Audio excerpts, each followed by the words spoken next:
성도 여러분 안녕하십니까?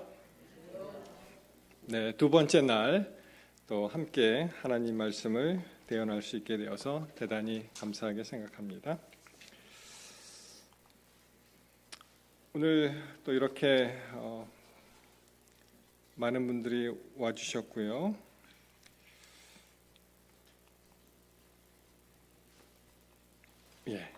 잠깐 파워포인트가 안 돌아가서 정리를 했습니다. 오늘 말씀 제목은요, 두 가지 다른 전쟁입니다. 두 가지 다른 전쟁, 적군과 아군 구별하기.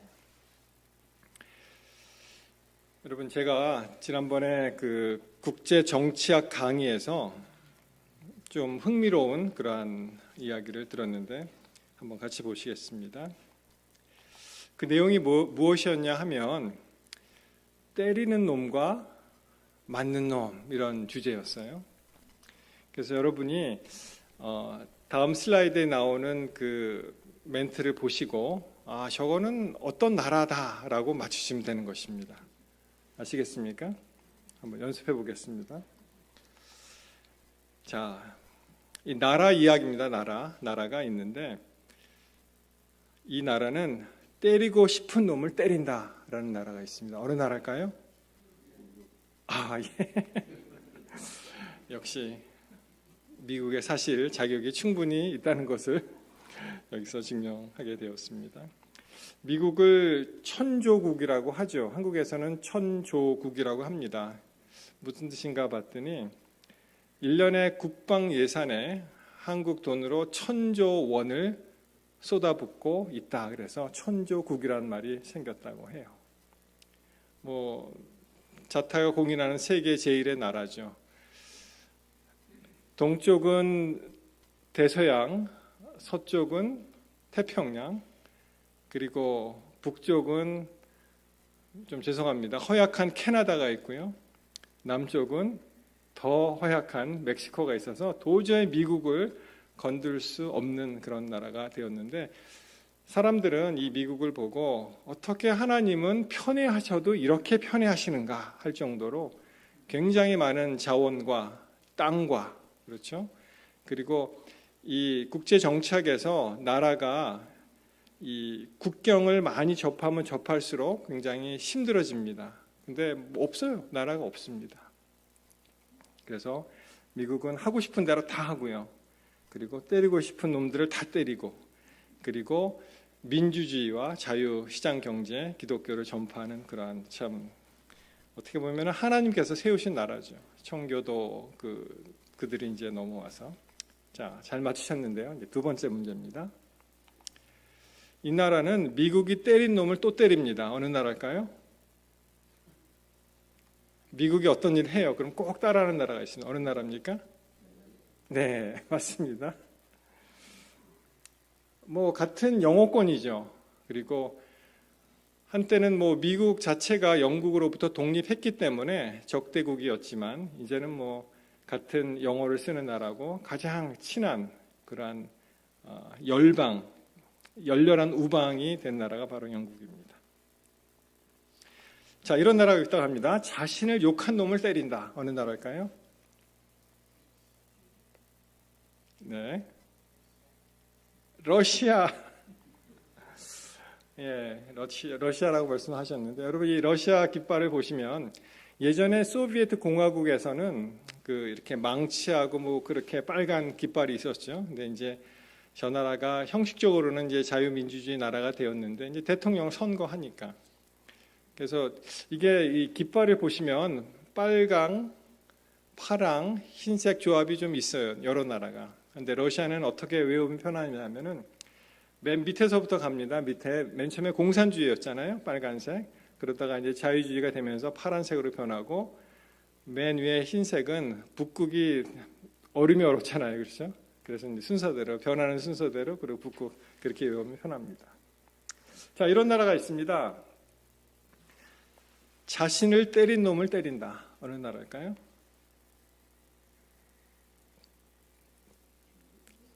이 나라는 자신을 때린 놈은 꼭 복수를 하는 나라예요.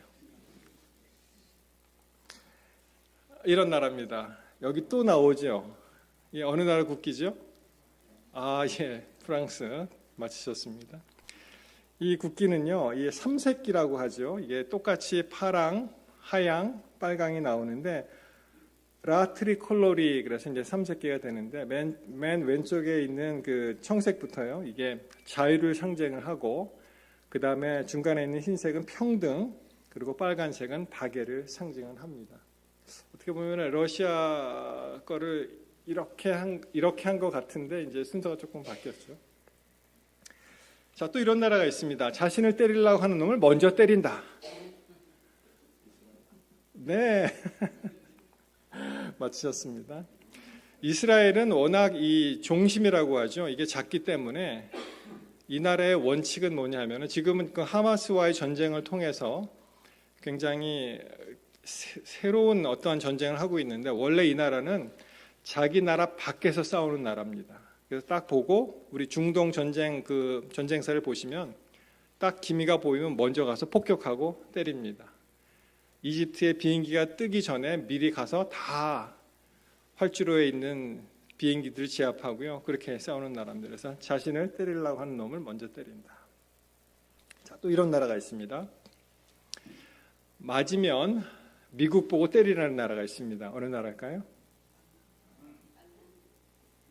예, 바로 이 나라입니다. 예, 그래서 일본은 사실 보통 국가가 아니에요. 전쟁을 할 수 없는 국가입니다. 2차 세계대전 이후에 전쟁을 아예 헌법적으로 못하게 한 나라인데 다 이제 미국에 이제 의지를 하죠. 그래서 맞으면은 미국 보러 미국 형님 좀 도와주세요 이렇게 얘기하는 나라입니다. 맞으면 욕만 한다. 어느 나라일까요? 한국이요? 아마 이 나라는 이 이야기 자체가 중국에서 나오지 않았나 싶어요.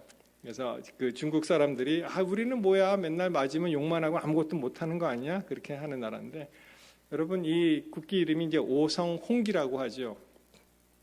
별이 5개 그리고 홍색 깃발. 이 홍색은 피와 혁명을 상징을 하고요. 저 큰 별이 뭔지 아십니까? 큰 별은 공산당을 상징을 해요.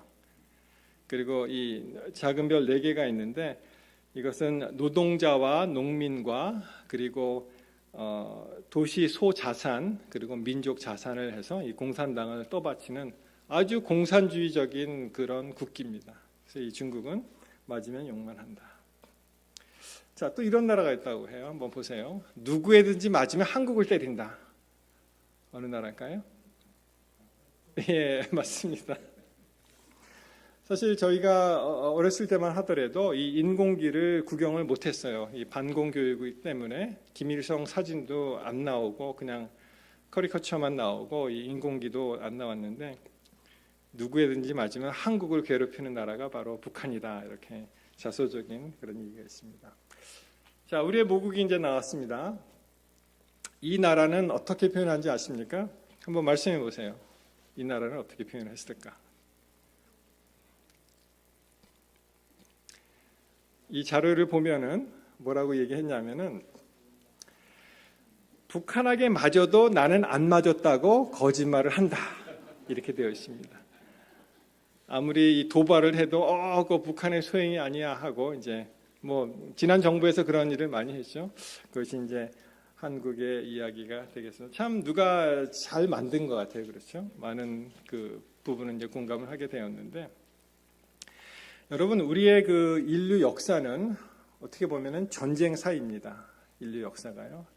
수많은 전쟁, 이 전쟁만 또 전공을 하시는 분이 다 이것을 그 큰 전쟁을 이렇게 그래도 이게 전쟁이다라고 하는 걸 세워봤는데 그게 제가 자세한 기억은 나지 않지만 뭐 만 몇 개인가 뭐 하여튼 그렇게 해서 이 전쟁만 연구한 사람도 있는데 인류 역사는 전쟁사이다 이런 말이 있습니다.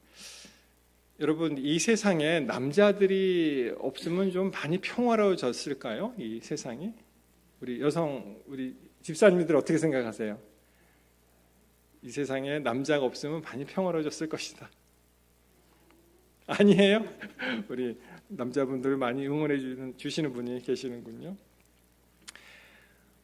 전에 심우했던 어떤 교회에서 이제 주차장 문제로 다투게 되었는데 이분이 차가 여유가 있어서 뭐 나는 괜찮으니까 이제 주차장에 여유가 있어서 여기에 이렇게 좀 세워도 된다 해서 그 이웃 사람이 이제 세우게 되었는데, 그 다음에 그렇게 선의를 베풀었는데 이제 차를 주차할 일이 생겨서 이제 빼달라고 하니까 안 빼주는 거예요, 이 사람이. 그래서 굉장히 상심하면서, 목사님, 이 세상에 아마 남자들만 없으면 더 평화로울 것 같아요, 그렇게 말씀하시는 분이 계시더라고요.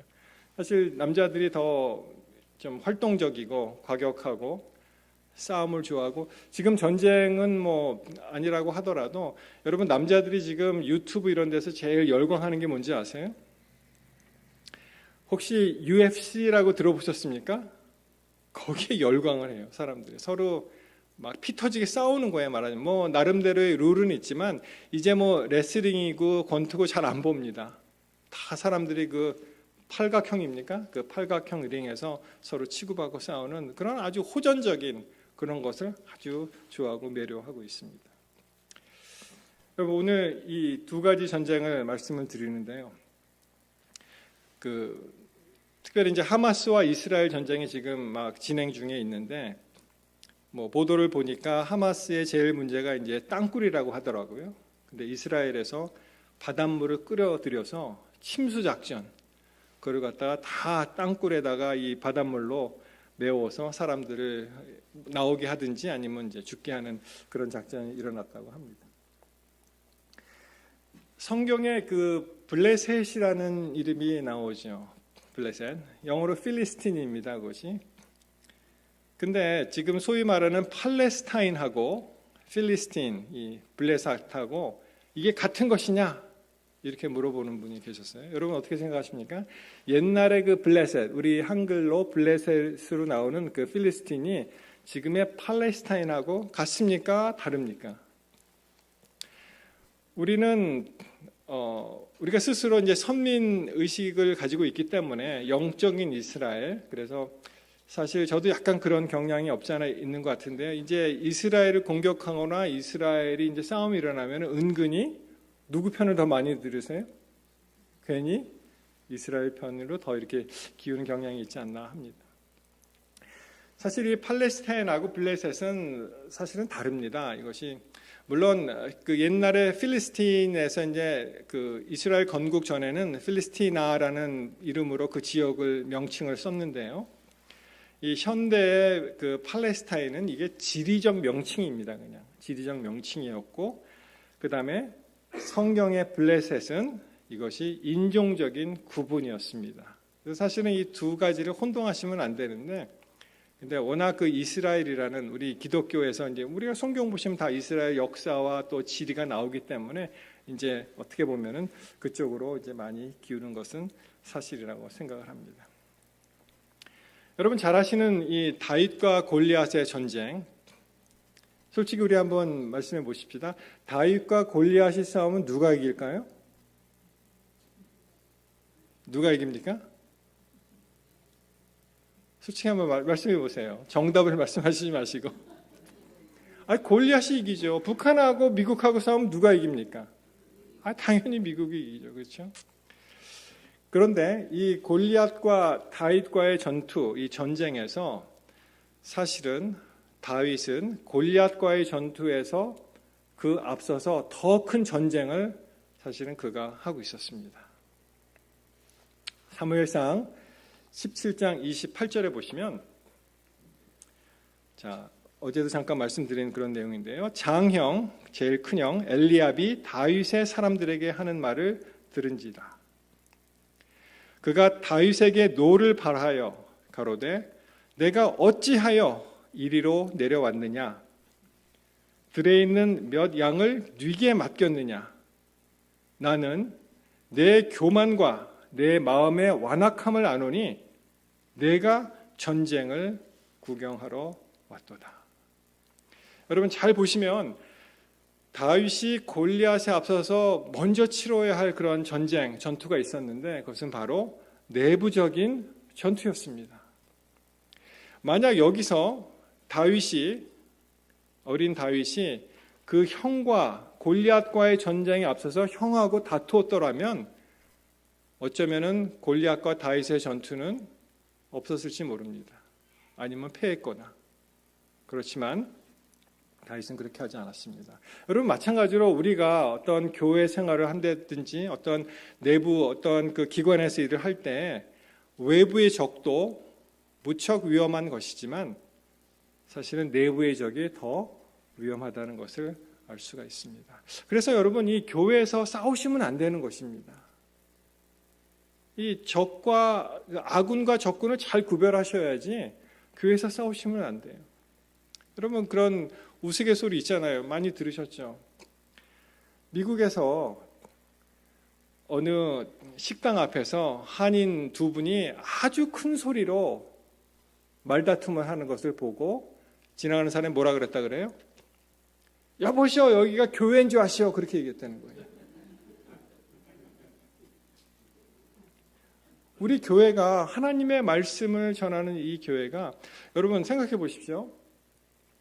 많은 사람들이 사회에서 어떠한 그러한 힘든 일이 당하면 어디로 가져옵니까? 누구한테 하셔나합니까? 누구한테 기도하세요?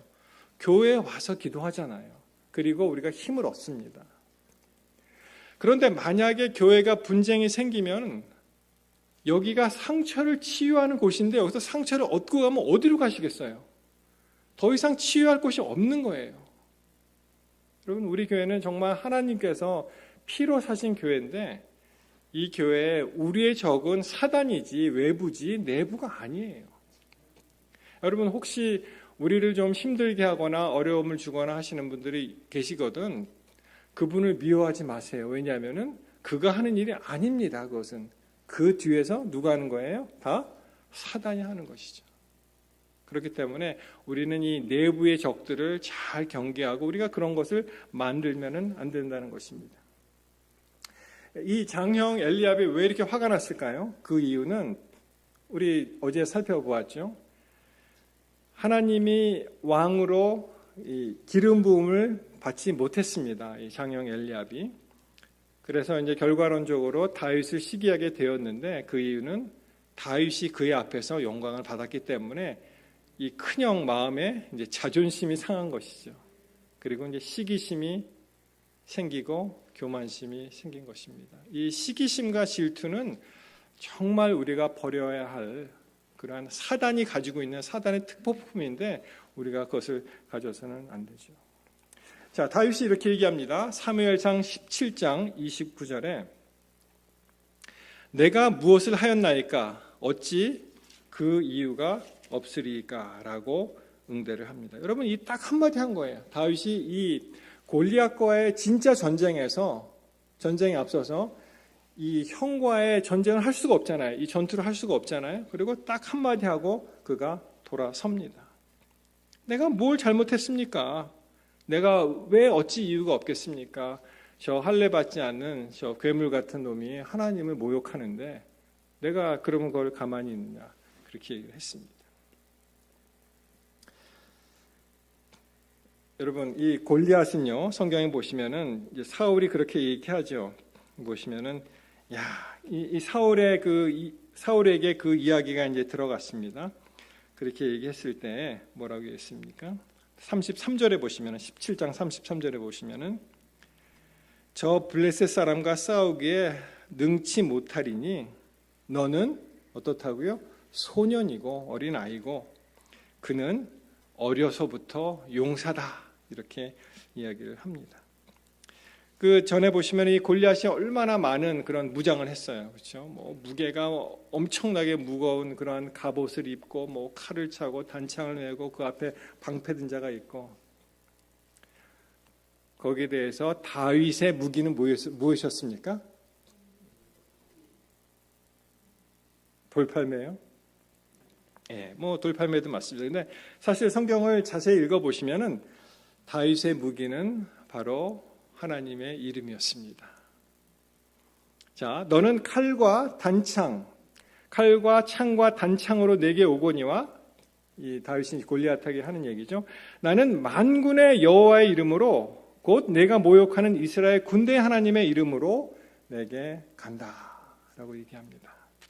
그래서 이제 많은 분들이 그 돌멩이 5개라고 생각하시지만 사실은 다윗의 무기는 하나님의 이름이었습니다.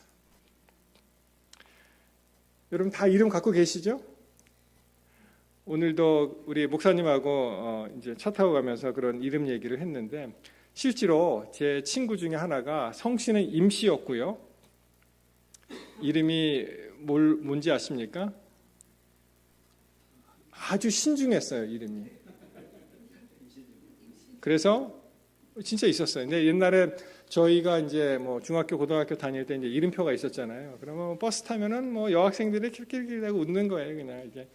이름이 좀 그렇잖아요.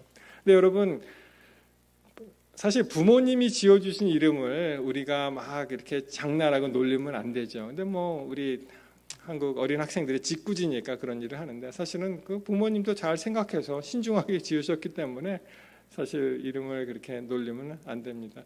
특별히 이제 미국에 오실 때 한국에서 미국에 올 거를 예상하고 이제 이름을 지으신 분이 있대요. 이게 발음을 잘하기 위해서. 그래서 굉장히 뭐 이 미국 사람들이 발음을 못하는 그런 발음이 있는데 그거를 제외하고 하시는 분이 있는데 하여튼 이름이 굉장히 중요합니다. 여러분 이 이름 만약에 우리에게 이름이 없다면은 어떻게 설명하시겠어요? 그 사람 있잖아. 저기 옛날에 서울에서 청파동에 살았는데 뭐 키는 몇 센치고 뭐 눈은 부리부리 얼마나 길어지겠어요. 그렇지만은 이름 하나 한자만 탁 대면은 그 사람 금방 누군지 아시죠? 이름이 굉장히 중요합니다. 그래서 이 이름은 한 사람의 속성과 성품과 기질과 용모를 다 포함하고 있습니다. 이름만 탁 들면 그 사람하고 이제 금방 누구를 얘기하는지도 알 수 있고 금방 이 이미지가 떠오릅니다. 그래서 이 이름은 한 사람에게 이제 나타내 주는데 뭐 이름이 같은 분도 간혹 있습니다만 하나님에 대해서 알기 위해서는 우리가 그 하나님을 어떻게 알 수 있습니까? 그분께서 우리에게 허락한 이 말씀을 통해서 그분의 이제 속성을 알 수가 있습니다. 그러니까 이 결론적으로 이제 말씀드리면은 하나님의 이름은 그분의 이제 속성을 나타내고요. 그리고 그분의 속성은 바로 하나님의 말씀을 통해서 우리가 알 수 있습니다. 그러므로 이 다윗이 사실 하나님의 이름으로 나아간다는 것은 뭐로 나가는 거예요? 하나님의 말씀으로 나가는 것이었습니다. 하나님께서 하시는 말씀. 여러분 이 골리앗은요, 뭐 우리 다 아시겠지만 이 사단을 의미하죠. 우리 앞에 서 있는 그 거대한. 여러분 사실 다윗과 골리앗의 싸움은 다윗이 이길 수가 없는 싸움입니다. 그는 소년이고 골리앗은 어려서부터 용사고. 그래서 우리가 이 사단과의 싸움에서도 어떻습니까? 사단과의 싸움에서 맞설 수 있는 유일한 무기는 바로 하나님의 말씀이에요. 여러분 우리가 하나님의 말씀이 없다면 우리는 이 싸움에서 결코 승리할 수 없습니다. 우리 예수님 예를 한번 들어보겠습니다. 우리 너무나 잘 아시는 마태 4장 3절 4절 보시면은 이 시험하는 자가 나와서 예수님을 공격을 하죠. 자, 뭐라고 합니까? 시험하는 자가 이 사단이 예수께 나와서 이르되 내가 만일 하나님의 아들이거든 명하여 이 돌들로 떡덩이가 되게 하라. 이 개역 한글에는 이 돌들이 떡덩이가 되게 하라는데 이 개역 개정은 또 살짝 바꿨더라고요. 이 돌들로 떡덩이가 되게 하라. 여러분 이 사단의 이 공격하는 이 짧은 이 성경 말씀, 이 사단의 공격적인 이런 그 멘트는요, 사실은 예수님이 응대할 필요조차 없었던 것입니다. 왜냐하면은 영어에 if가 붙었잖아요. 내가 만일 하나님의 아들이거든 라고 이제 깔고 이야기를 합니다. 그러니까 사단은 뭐예요? 하나님의 아들을 부인을 하는 거죠. 네가 하나님의 아들이면 이거 해봐. 그렇게 이제 어쩌면 유혹하는 거 아니겠습니까? 이 돌들이 떡덩이가 되게 한번 해봐. 그럼 내가 믿을게. 뭐 믿지도 않겠지만 그렇게 얘기했습니다. 예수님이 어떻게 대답하셨을까요? 이 말 같지도 않은 질문 같지도 않은 질문을 어떻게 대답하셨습니까?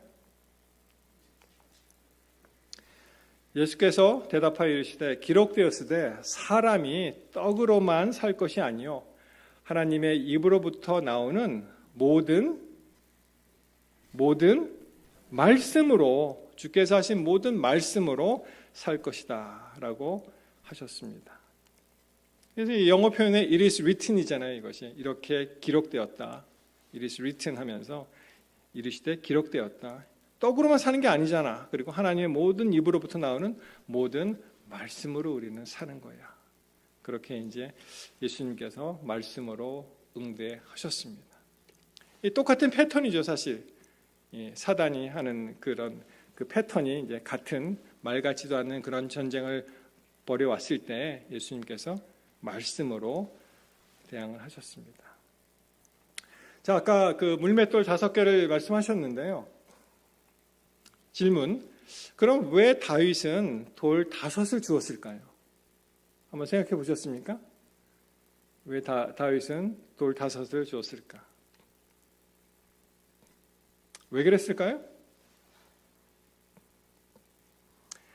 어떤 분은 이렇게 얘기합니다. 그분이 뭐 정말 그렇게 생각해서 그랬는지 아니면 그냥 얘기를 한 건지는 몰라도 그가 믿음이 없어서 그렇대요. 왜냐하면 정말 믿음이 있으면 하나면 되지 않느냐는 거예요. 그거 던지면 맞으면 간다. 믿음이 없어서 그렇다. 이렇게 얘기하시는 분이 있고, 또 제가 좋아하는 그 논리 중에 하나는 바로 이것이었습니다. 그게 뭐냐면은 어떻게 돌을 이렇게 짚다 보니까 5개 아니겠는가? 그렇죠? 이렇게. 그리고 또 재미있는 표현이 하나 있는데요. 그 이유는 손가락이 전부 몇 개예요? 한 손가락. 5개죠? 보통 5개잖아요. 그렇죠? 5개이다 보니까 그렇다. 그런데 사실 좀 더 깊이 생각해 보시면 여기에 좋은 의미가 있더라고요, 여러분. 여러분이 성경에서 말하는 숫자 5의 의미, 우리 숫자 5 그러면은 맨 처음에 떠오르는 그러한 사건과 어떤 단어가 있죠. 어떤 게 있으십니까? 우리 성도님들은? 오병이요. 예. 떡덩이 5개, 물고기 2마리, 우리 예수님께서 하신 오병이어 사건 생각하시죠? 그리고 또 뭐가 있을까요? 네, 이 토라라고 하죠. 이 모세 오경, 창세기, 출애굽기, 레위기, 민수기, 신명기, 그렇죠? 정말 성경 중에 성경이라고 할 수 있습니다. 왜냐하면 이 말씀이 주어졌는데 백성들이 안 따르는 거예요. 하나님께서 말씀하셨는데, 그러니까 그 뒤에 선지자들이 나와서 계속 얘기를 하는 것입니다. 그래서 이제 선지서가 생긴 거거든요. 그러지 마라, 이렇게 해야 된다, 자꾸만 이렇게 얘기하는 게. 그래서 정말 성경 중에 성경, 우리 모세 오경, 그 토라, 그 5권의 책이 있습니다.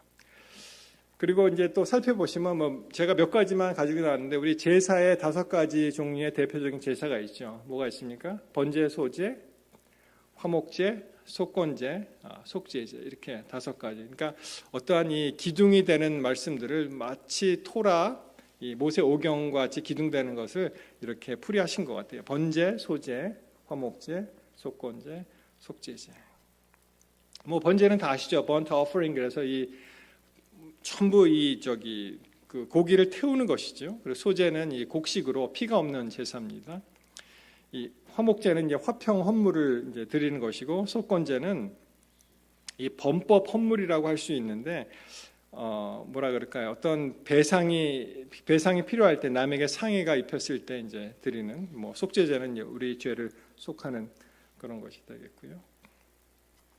그리고 또 하나 말씀을 드리면은 그 이사야 9장 6절에 보시면 그런 말씀이 나오죠. 그 구원자, 그 예수, 그 아들이 주어질 아들의 이름을 이제 이 5개로 말씀을 합니다. 그래서 기묘자여, 모사여, 전능하신 하나님, 영존하시는 아버지, 평강의 왕.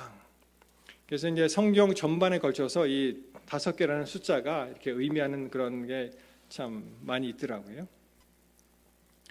근데 실제로 이 돌멩이 5개가 가지고 있는 상징적인 의미가 있는데요. 그것은 블레셋의 5 방백의 땅을 이야기하면서 돌멩이 5개가 이제 상징하는 것을 이제 완성시킵니다. 이게 무슨 말씀이냐 하면은, 여러분이 블레셋이 그 말하자면은 이제 연방이었습니다.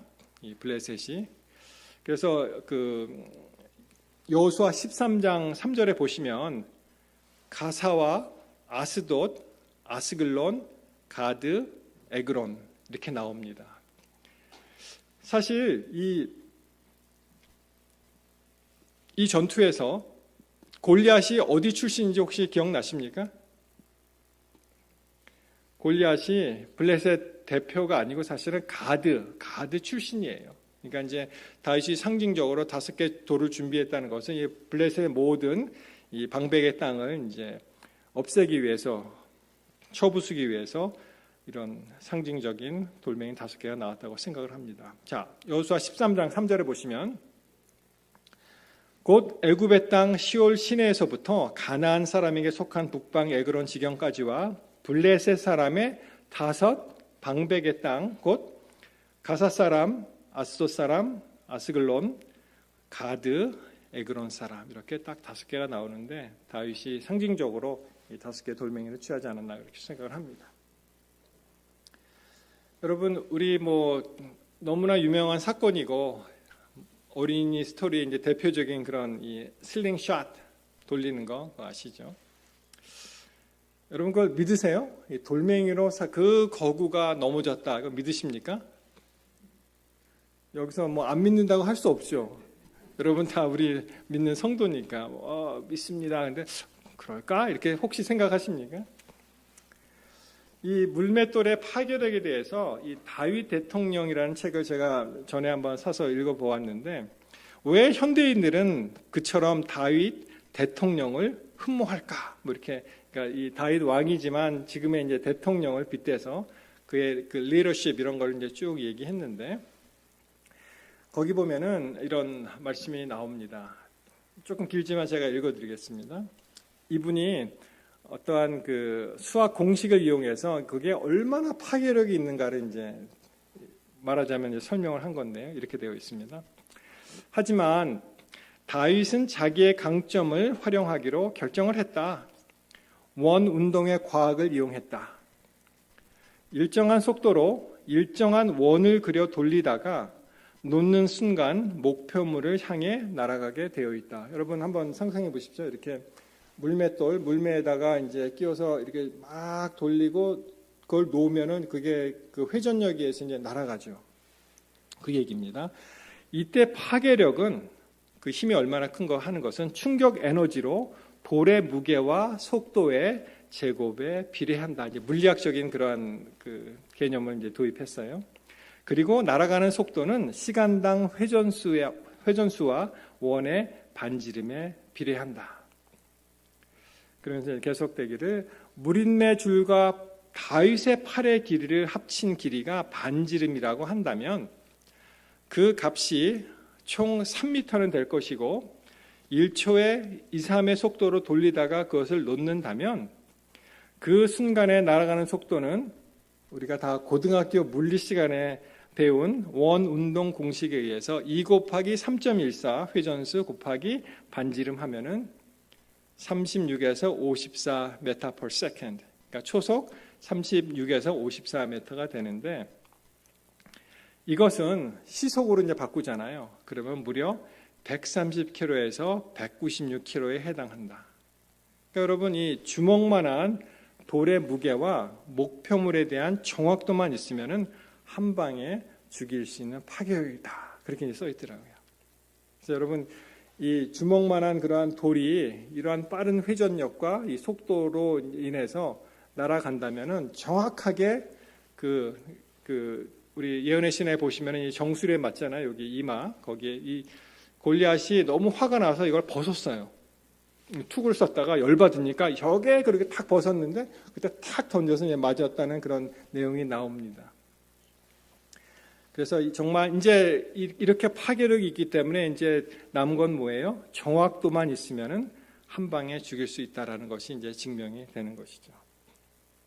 여러분 비슷한 사건이 비슷하다기보다 우리가 유추할 수 있는 사건이 사실은 한국에서 일어났습니다. 이게 뭐냐면은 참 이런 어처구니 없는 일이 있더라고요. 보면은 이게 11월 20일 기사인데요.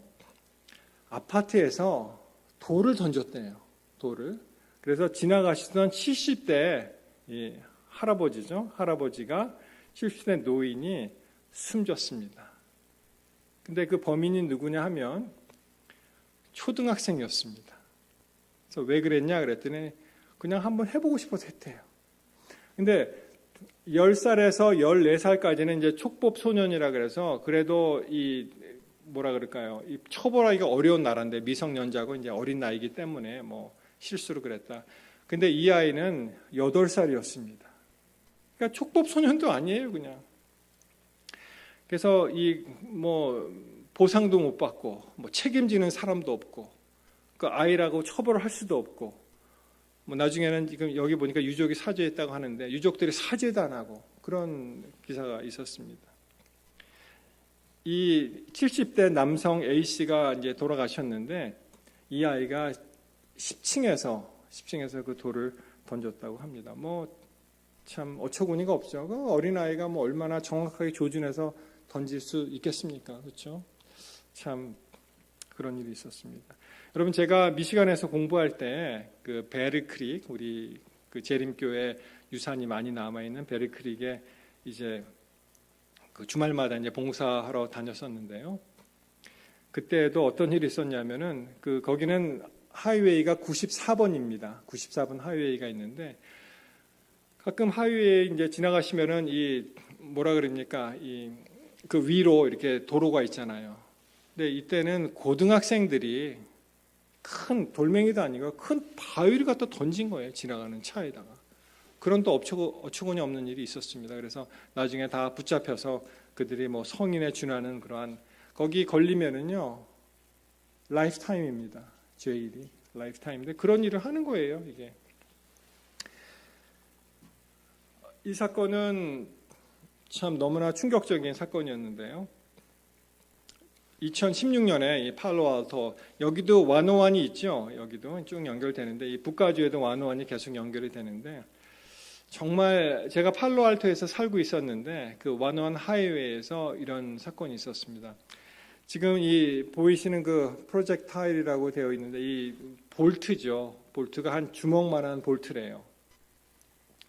근데 이 볼트가 아마도 공사장에 어떠한 물건 싣고 가는 트럭에서 이제 낙하해서 그런 일이 발생했다고 이제 사람들이 추정을 하는데 그만 저게 떨어지면서 반대편에 있는 차의 윈쉴드를 통과해서 운전자의 목을 쳤습니다. 그래서 사람이 죽었어요. 그래서 elderly man hit, killed by object on highway 101 in Palo Alto. 정말 너무나 깜짝 놀란 사건이었죠. 제가 수없이 많이 다녔던 그 길입니다. 이 길이. 근데 거기서 이제 그런 일이 있는데 하여튼간 이 주먹만한 돌멩이가 정말 정확도만 정확하게 맞힌다면 그러면 충분히 골리앗을 제압할 수 있는 그런 무기가 된다는 것을 말씀드릴 수가 있습니다. 이게 문제는 이제 정확도죠. 얼마나 정확하게 맞출 수 있느냐. 그렇죠? 성경에 힌트가 있습니다. 사사기 20장 16절에 보시면 이런 표현이 있습니다. 이 모든 백성 중에서 택한 700명은 다 왼손잡이인데 물매로 돌을 던지면 호리도 틀림없던 자더라 이런 표현이 있습니다.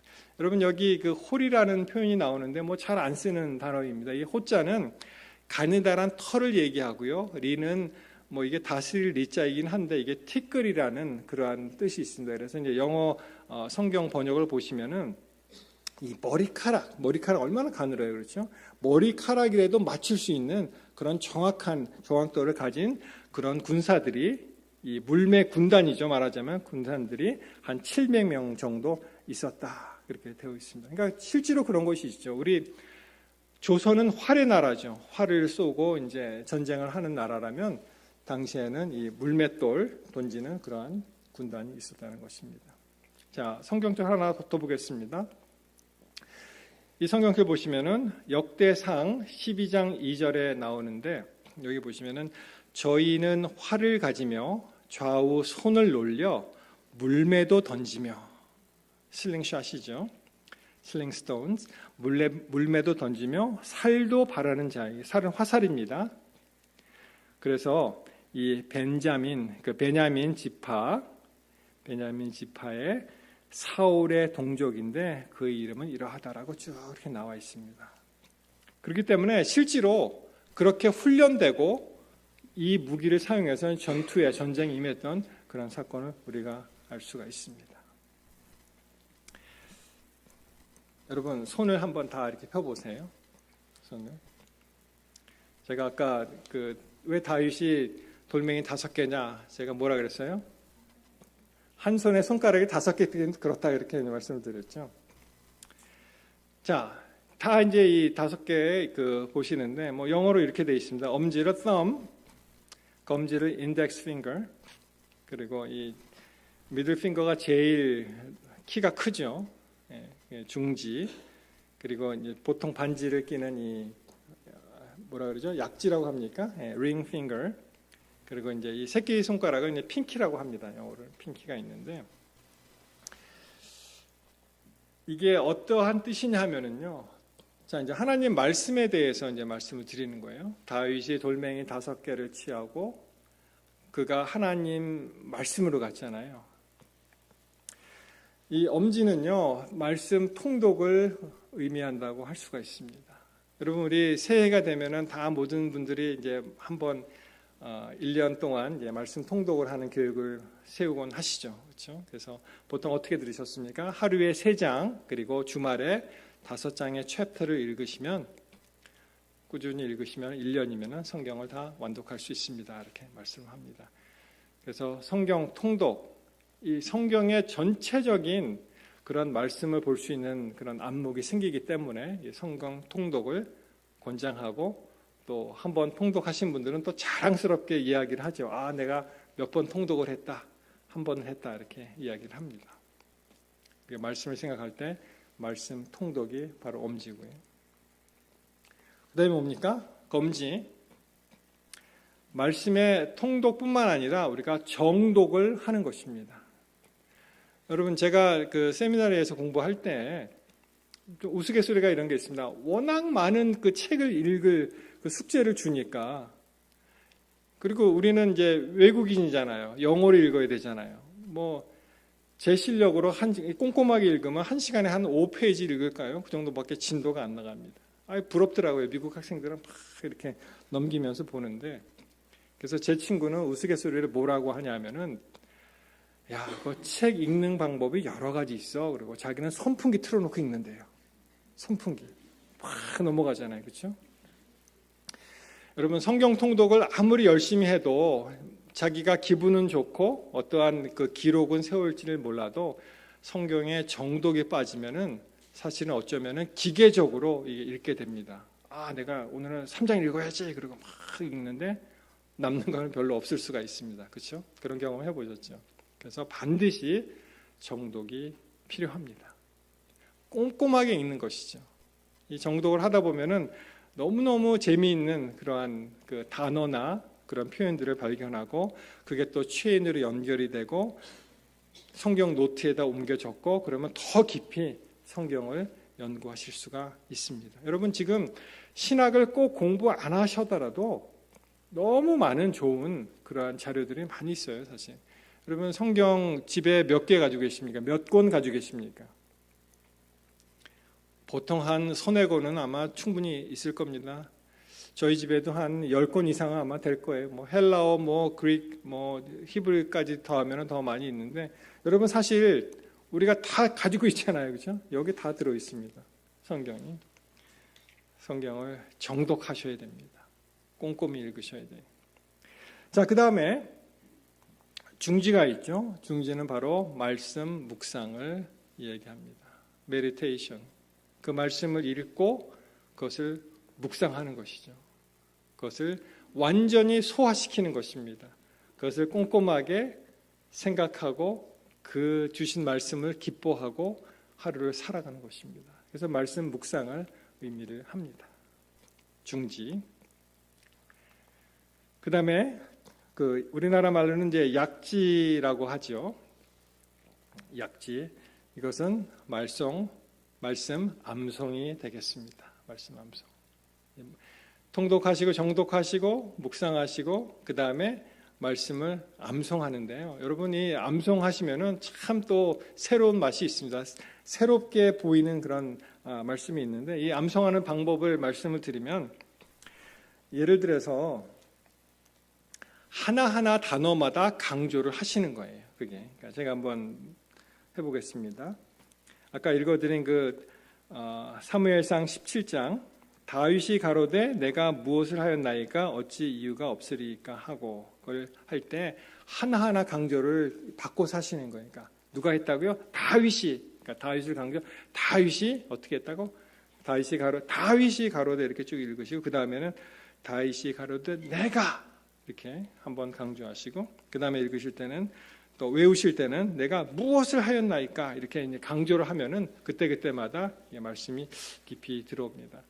제가 팔로알토에 살 때 그 근처에 그 스탠포드라는 대학이 있었는데요. 거기에 이제 디시 에어리아, 그래서 이제 뭐 우주에서 오는 그 음향을 뭐 이렇게 받는 그런 것 같아요. 커다란 디시가 있었어요, 접시가. 그래서 거기를 새벽에 일어나서 한번 돌면 한 1시간, 1시간 반 정도 걸리는데요. 그때마다 이제 암송을 했어요. 그래서 우리가 중요한 성경처럼 이제 뽑아가서 그걸 쭉 한 바퀴 돌으면서 계속 그걸 외우고 또 쓰다듬고, 그리고 이제 그게 쌓이면은 또 한 번 또 복습을 하고, 그래서 뭐 제가 좋아하는 시편 41편이라든지 뭐 시편 1편이라든지 뭐 그리고 뭐 수많은 그런 성경처를 외우다가 한 번은 넘어져 갖고 제가 그게 계속 이어가지는 못했어요. 근데 아직도 그게 회복을 못했습니다. 그걸 다시 해보고 싶은데, 여러분 꼭 한번 이런 뭐 운전하실 때도 너무 또 운전하실 때는 또 운전을 잘 하셔야 되니까 그럴 때도 한번 생각해 보시고, 뭐 샤워하실 때라든지 뭐 요리하실 때라든지 이렇게 암송하시면 참 좋을 것 같습니다. 자, 뭐가 남았습니까? 이 새끼손가락은 뭐라고 하죠? 네? 애지. 저도 이제 애지라고 썼다가 이제 소지라고 바꿨는데요. 이게 사람들이 그 애기 손가락 그렇게 말을 하더라고요. 근데 사실은 이게 사투리래요, 이게 아마. 그래서 애기 손가락이 애지가 된 것 같은데 제일 작다 그래서 소지. 이 소지는요, 말씀의 적용을 의미합니다.